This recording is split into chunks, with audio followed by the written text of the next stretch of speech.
It's The great to be here chamber today to discuss feels our new initiative. electric, Absolutely, we're excited to tense, share the details with expectant, everyone.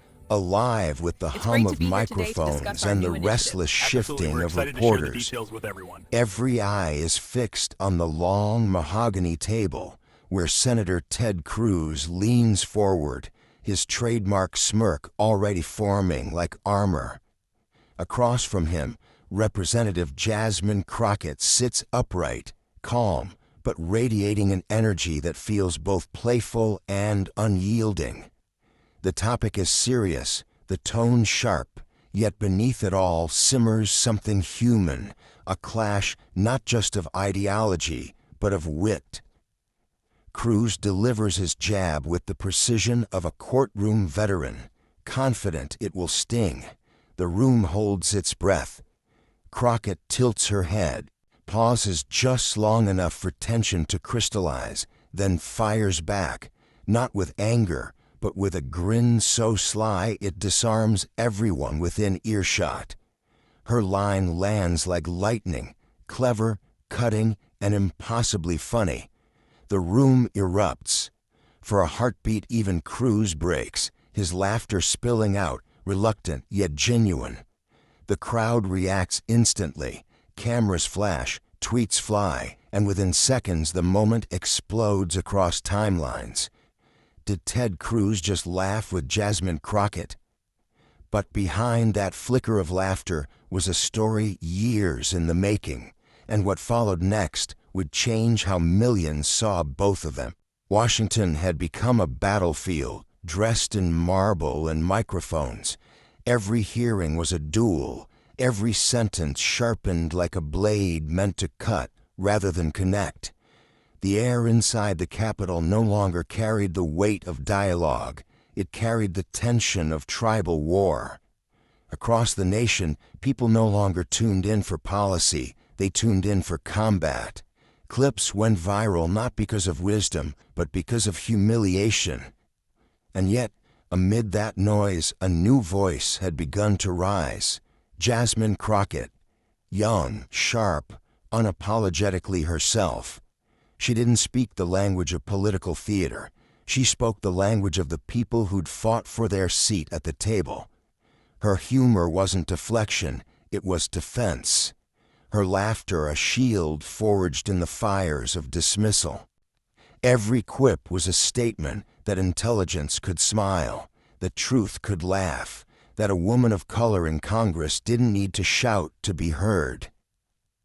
And then there was Cruz, the veteran debater, disciplined, deliberate, proud of his precision. To many, he embodied the establishment's unbending confidence, the face of a system built to never blink first. So when their paths collided in that hearing room, it wasn't just politics, it was history testing itself. Could wit melt the cold armor of certainty? Could grace silence arrogance even for a heartbeat? In a chamber where respect often dies before the opening gavel, something unexpected was about to bloom. But to understand why Ted Cruz reacted so differently this time, we have to look at the man behind the posture and the woman whose humor disarmed him. Ted Cruz was never the kind of politician who stumbled into the spotlight. He carved his way there. Every sentence he spoke carried the weight of deliberate construction, each pause timed, each smirk rehearsed through years of debate tournaments, courtrooms, and campaign trails. To his supporters, he was a guardian of conservative conviction. To his critics, the embodiment of calculated arrogance. But no one denied his sharpness. He debated like a man convinced the room itself would bend to logic if he wielded it hard enough. Long before the viral moment with Jasmine Crockett, Cruz had built his brand on control, the Ivy League polish, the clip precision, the satisfaction of always landing the final word. His clashes with Democrats became political theater, replayed endlessly on cable news, a man who relished the fight as much as the ideology behind it.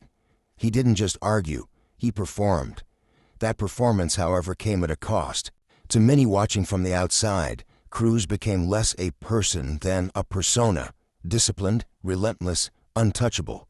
He spoke with the certainty of someone who had never been disarmed, never been caught off balance. Beneath that surface, though, flickered a more complex fire. Ambition intertwined with belief, intellect fused with pride. Cruz didn't fight simply to win, he fought to prove something. That in a world of shifting tides and changing identities, old order still meant stability. He had faced countless opponents, professors who questioned his methods, senators who challenged his tone, even presidents who mocked his ambition, but none like the congresswoman from Texas, whose laughter carried truth sharper than a blade. She wasn't there to outshout him, she was there to outshine him. And when she finally took the mic, what unfolded left even Cruz, the courtroom-trained combatant, momentarily defenseless.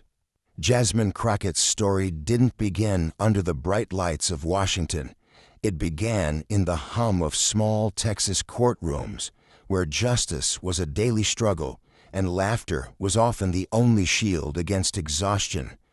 As a public defender, she stood beside people the system had forgotten, armed not with power but with words. Every case, every verdict, shaped her into a fighter who knew that the law could be both sword and shelter. She learned early that humor was survival. When you come from a world that underestimates you, you learn to wield your wit like armor. Her laughter wasn't softness, it was strategy. The kind that turned tension into connection, mockery into momentum. In those early days, she found that a well-timed joke could disarm arrogance faster than anger ever could. By the time she reached Congress, Crockett had already mastered the rhythm of confrontation. Viral clips of her committee hearings showed a woman who didn't just respond, she commanded. She could silence a room without raising her voice, then revive it with a perfectly placed punchline. Her power wasn't in volume, it was in presence. Yet behind the composure was a woman who carried the weight of representation. The daughter of working-class parents who taught her that dignity is a duty, not a luxury. The friend who stayed late after meetings to call constituents by name. The leader who felt the sting of being labeled too bold, too loud, too much, and turned each label into fuel. Every slight was a spark, every doubt a reason to stand taller. For Crockett, politics wasn't performance, it was personal. Each debate was a reminder of the little girls watching, measuring their worth by how she held her ground. Each smile under pressure was a message. You can be brilliant and black, unbothered and unstoppable. The hearing began like so many before it. Formalities droned, tempers simmered, and the cameras zoomed in, hungry for sparks. Ted Cruz leaned back in his chair, posture crisp, expression fixed in its familiar blend of confidence and calculation. Across the table, Jasmine Crockett prepared her notes, a quiet smile forming, not the grin of someone seeking a fight, but of someone who already knew how it would end. Cruz struck first. His critique was surgical, layered with the kind of precision honed over years of televised sparring. He questioned her logic, her priorities, her grasp of the real issues. The words carried that trademark Cruz cadence, steady, assured, meant to corner. Reporters' pens moved faster. But then Crockett looked up. Instead of matching his fire, she tilted her head and replied with a line so quick, so unexpected, that the tension shattered like glass. Her humor didn't dodge the jab, it transformed it. The subtext of her words was clear. You can't rattle what refuses to tremble. Laughter rippled through the room, first from the audience, then from corners that rarely smiled during these hearings. Cruz's eyes narrowed, not in anger, but in astonishment. The senator who thrived on control found himself reacting, not dictating. The atmosphere shifted. Suddenly, it wasn't a clash of ideology. It was theater, a duel of composure versus calculation. Crockett's tone was light but lethal, her words flowing with the confidence of someone who knew that grace, could sting sharper than aggression. Cruz adjusted his tie, recalibrating. The cameras caught it. The World Watch Line sensed it. For once the senator's rhythm was off. Jasmine's rhythm, however, was flawless. But then came the exchange that stopped everything, when Cruz, the unflappable debater, did something no one expected. The question had barely left Ted Cruz's lips before the air turned taut, the way it does when a storm gathers in seconds. His voice carried the authority of someone long accustomed to control, the tone of a man who'd built a career on precision and posture. "Congresswoman," he began, pausing just long enough for the cameras to lean in. "Perhaps if you spent less time crafting punchlines and more time understanding the issue." The sentence never finished. Jasmine Crockett looked up slowly, her expression unreadable for half a beat. Then the smile came, subtle, knowing, disarmingly calm, the kind that makes even the most confident opponent brace for impact. She didn't raise her voice. She didn't need to. "Senator," she said, each word smooth as glass, "I do understand the issue. I just prefer to make sense and make people laugh while I do it. Some of us multitask." For a heartbeat, the room froze. Then came the gasp, quick, collective, electric. It rippled through the chamber, past the rows of aides and reporters, through the glow of 100 recording phones. And then the laughter. Not mocking, not cruel, just genuine, uncontainable laughter that broke the spell of solemn hostility the Senate had worn for too long. Cruz blinked, caught between disbelief and amusement. The corner of his mouth twitched almost involuntarily before curving into something rare, an actual smile. He leaned back, shaking his head with a soft chuckle that no microphone could fully hide. The camera flashes erupted like fireworks. That was it.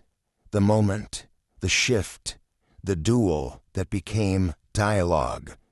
Because in that instant, Cruz wasn't the crusading conservative or the rehearsed rhetorician.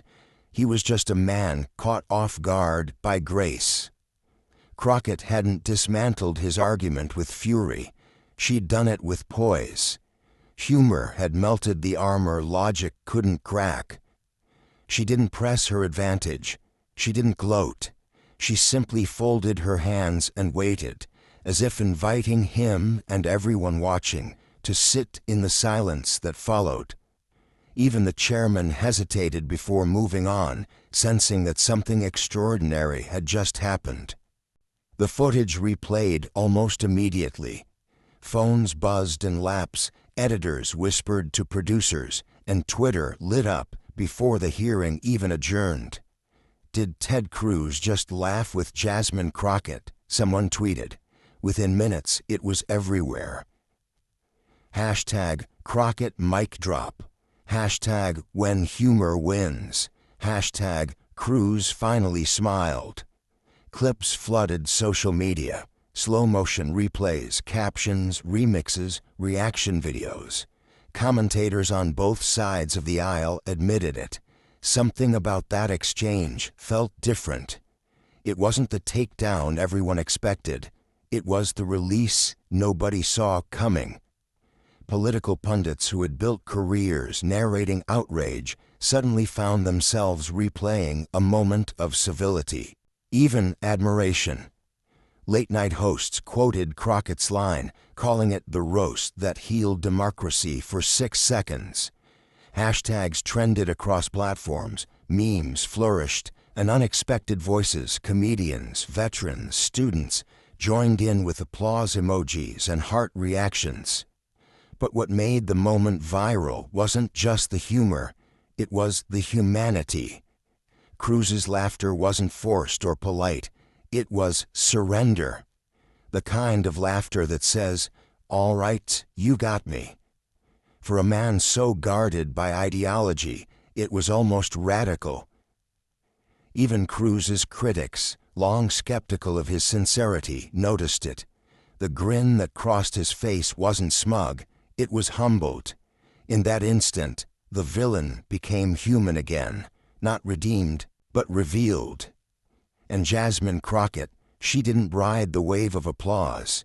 She returned to her point, steady and composed, as if reminding everyone that beneath the viral moment lay something more serious. Her words mattered. She had proven she could spar with giants and still walk away smiling. Behind the scenes, staffers whispered about the tension lifting and how the room somehow felt lighter. Journalists caught Cruz glancing toward Jasmine Crockett one last time, not with disdain, but with a faint nod of respect. It wasn't friendship. It wasn't alliance. It was acknowledgement, the rarest currency in Washington. By evening, major outlets ran the clip. One headline read, "Crockett cracks Cruz and opens a window to civility." Another said, "When humor breaks the wall." The internet for once agreed. For a brief golden moment, millions weren't arguing over policy. They were united by laughter. But what happened after that viral moment would reveal how deeply America craved this kind of authenticity. By dawn, the moment had already become myth. The clip of Jasmine Crockett's effortless takedown and Ted Cruz's startled laugh spread like a spark in dry grass. On TikTok, creators reenacted it with cinematic soundtracks and dramatic subtitles. YouTube commentators called it the plot twist America didn't see coming. Hashtags bloomed across every platform. Hashtag Crockett mic drop. Hashtag Cruz cracks. Hashtag humor over hate. In less than 12 hours, the video surpassed 5 million views. Cable news ran the exchange on repeat, commentators analyzing every raised eyebrow, every pause, every half-second of Cruz's reluctant grin.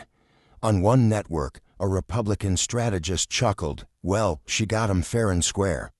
On another, a Democratic analyst smiled knowingly. Sometimes dignity wins the argument. Late-night hosts turned it into their opening monologues, but even the jokes carried admiration. The laughter was universal, not crude, shared, not weaponized. Then came the unexpected ripple. From Cruz's own office, a brief statement emerged.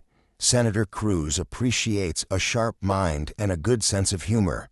Congresswoman Crockett has both. The internet froze for a heartbeat, then exploded again. Screenshots flew across timelines, followed by replies like, "Wait, did Ted Cruz just compliment Jasmine Crockett?"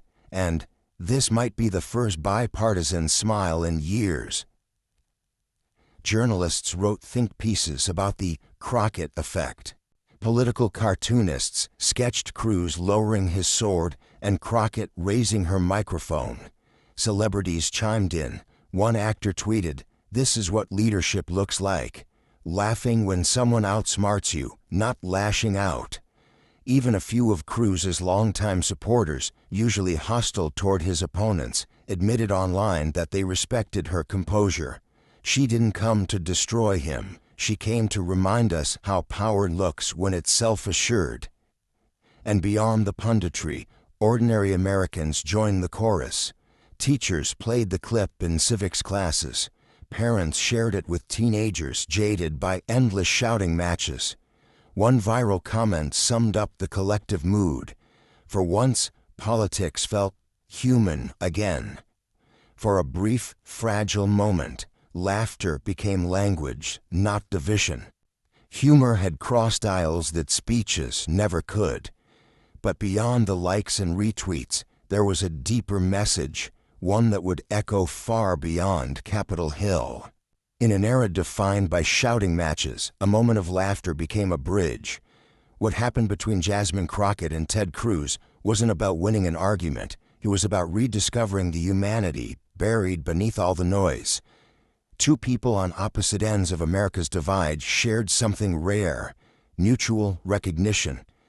For once, conviction didn't crush compassion. Crockett's humor had never been just about wit. It was her way of telling the world that strength doesn't always roar. It smiles, it listens, it knows when to cut through hostility with warmth instead of venom. And Cruz, a man who had built his reputation on confrontation, did something even rarer.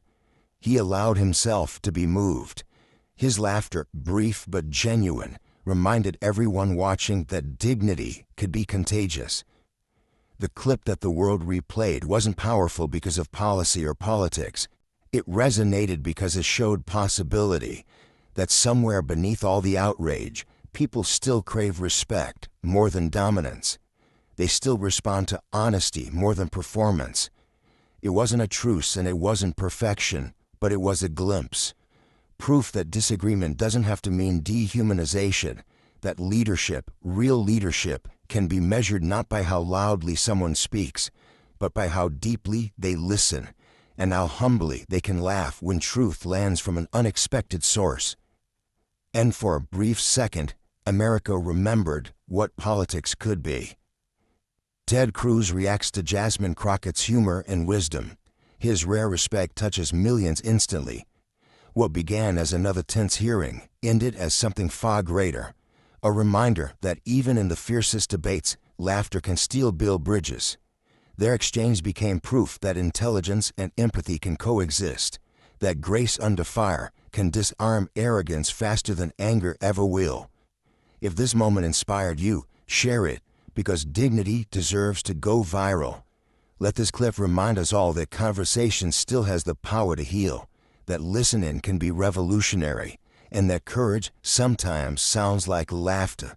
Subscribe for more stories where respect wins over rage, where humanity outshines hostility, and where leaders remind us who we can still be. Gentle music fades, smiles linger, the words appear on screen. Dignity, humor, humanity, still possible.